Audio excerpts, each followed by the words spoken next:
Beautiful people, it's me, Pamela, on my YouTube.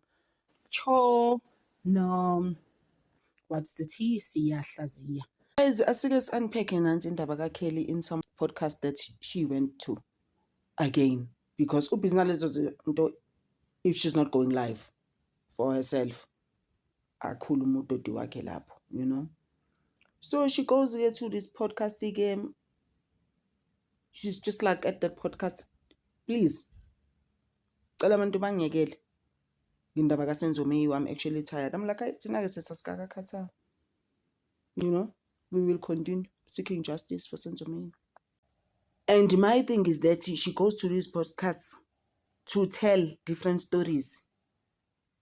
And then she was also saying there, you know what, about the fathers of my children, all of them are useless.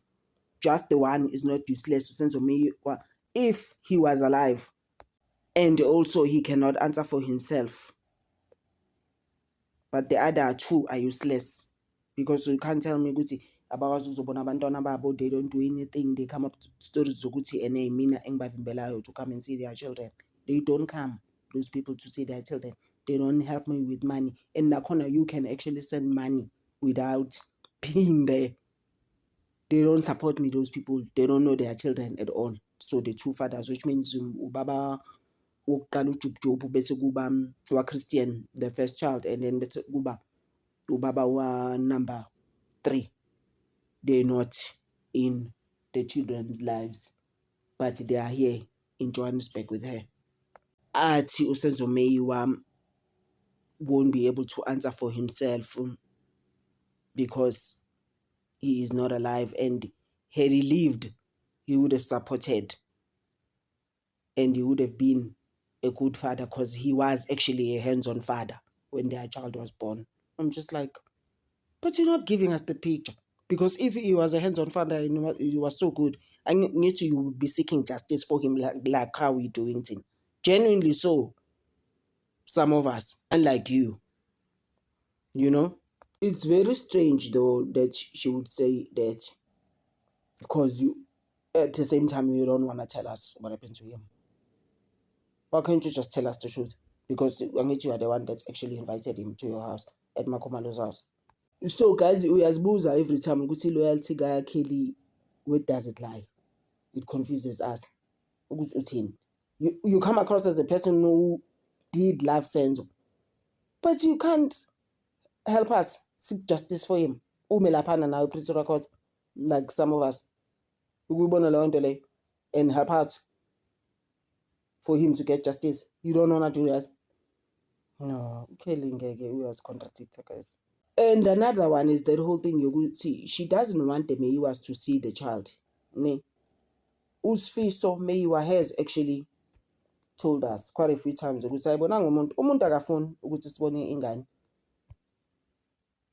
I think that's what Ujojob also is saying. I don't even understand. I think they don't need anyone. They are fine with her. They get everything that they want, you know. I'm not sure about the Meyiwas around Ubonana and all of that.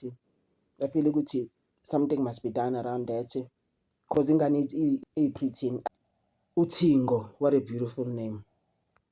Guys, Kelly doesn't care about Senzo Meyiwa, period. That's not even this little beating around the bush. He doesn't care about it. I need the other stories you remember around the phone calls. Zandi ekhuluma the way fana susu Senzo ngakhona endleleni. What was that for? Those stories did come out, but at the same time, uyamazi umuntu owayiletha, it was Ukininda.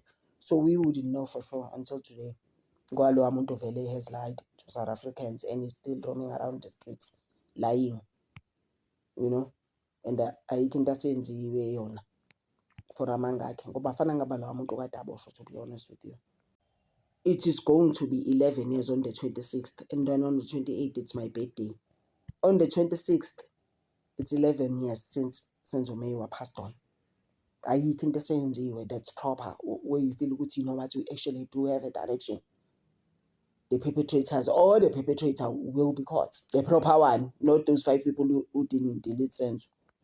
And the allegations zika-General Shadrack Sibiya looms again ukuthi he's actually involved in Senzo Meyiwa not getting justice, and he was paid 1 million rands. And in 2015, this is the same person who was suspended, and it is suspended again now. Like, you understand that this guy has a problem. I'm just like, he has a problem, this guy. This is why generally Nhlanhla Mkhwanazi embiza nge-criminal. I will never nomangenzani sit around the same table with the criminal. I believe him. Uthi uKelly wonke ama-podcasts azombiza please angabe sambizela indaba kaSenzo Meyiwa and they mustn't ask her about it. But I think is that uyakula ma-podcast, what are you trying to achieve? Because you cannot even revive your career. So wenzani umthetho wakho?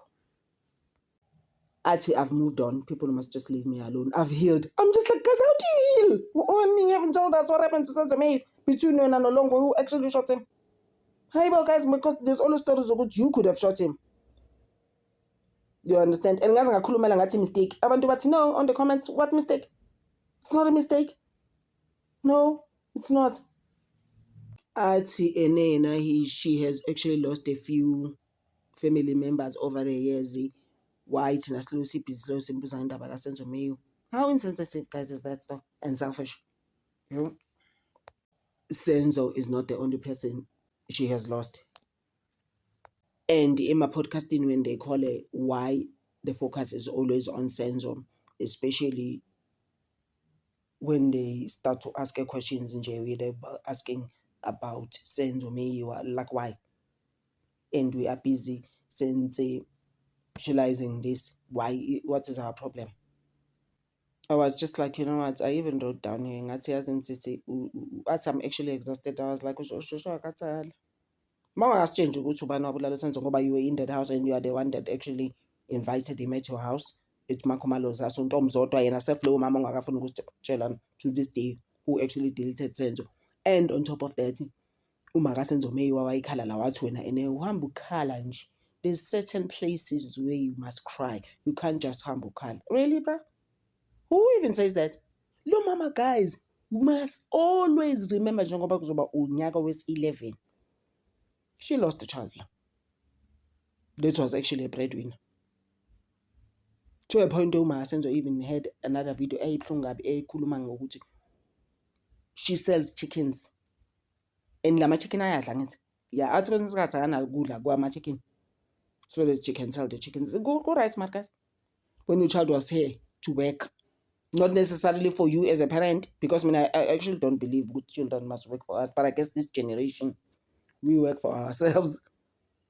But like when your mama was saying, guys, I can't take my child. Like my child is doing her third degree this year. She just graduated. I was in Cape Town about 2 weeks ago for her second degree honors. But I'm just like, job is a Cape Town. Johannesburg, ufundela mina. No, ufundela for herself. But in this case, ngithi uSenzo Meyiwa wayela eJohannesburg esebenza, not necessarily working for the mother, but he was helping the mother. Akakwazi ukumsiza uma wakhe anymore. Wena, all you do, ngisho Khumalo at the time, busy, uqabana noma wakho, uqabana nontombi othiwa mxoshana ngisho nakwakho azobuyela emafarm lana awukhulele khona wena. Bathi go Bergville, abaziyo. So my thing is that kufe ukuthi ukhuluma ngoma kaSenzo on your show. It's not right, guys. It's not.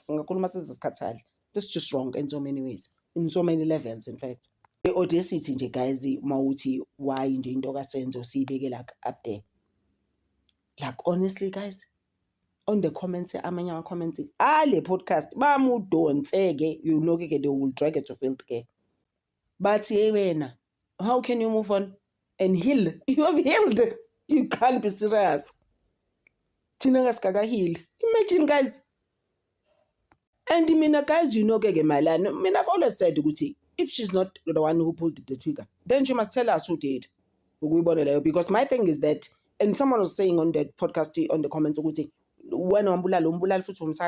my thing is that my line actually has been not necessarily But she's selfish, Ukheli Khumalo. She's the most selfish person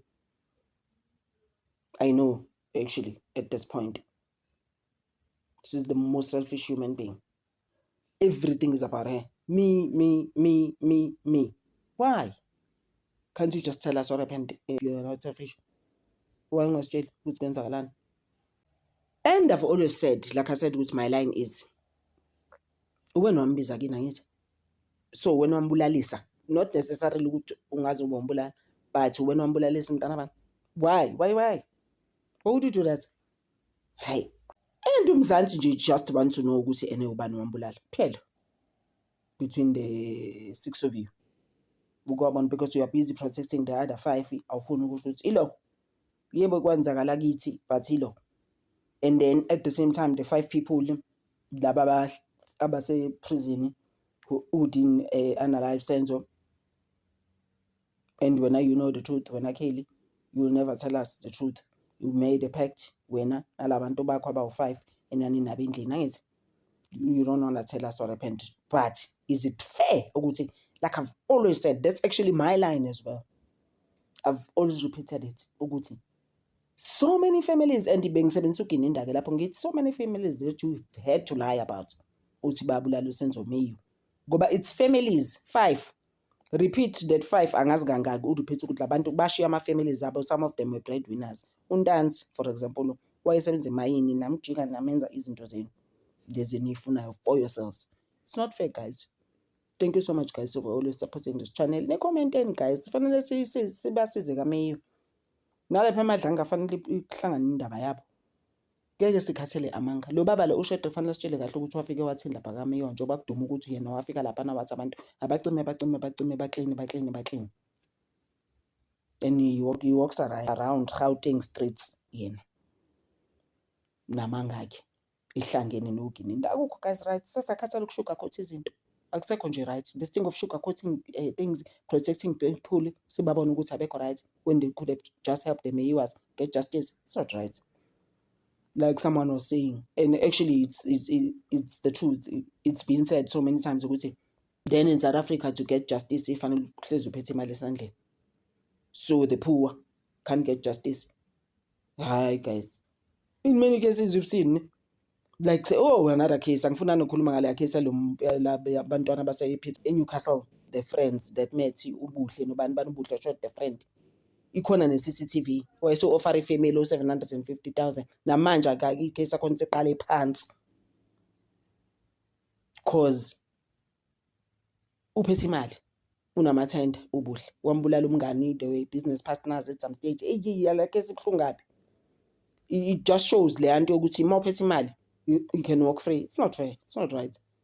Wa offer ifamily 750,000 uqala ngo500 sasifamily asefoni lo mali. You shot him point blank. Waze waphuma emotweni wamdubula. Wamqedelela. Wameka sure ukuthi ufile umngani wakho. Why would you do that? Your childhood friend. Noma ngabe wayenzeni, I don't even want to know actually. This story sibhlungu ngapi. But I'm just like why sephethe imali namanje usethi usezobuwa the sister.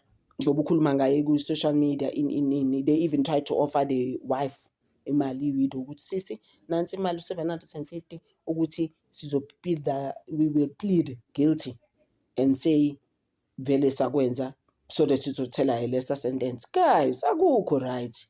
Ngizoma lapho nje guys. Thank you so much. Ngithanda over.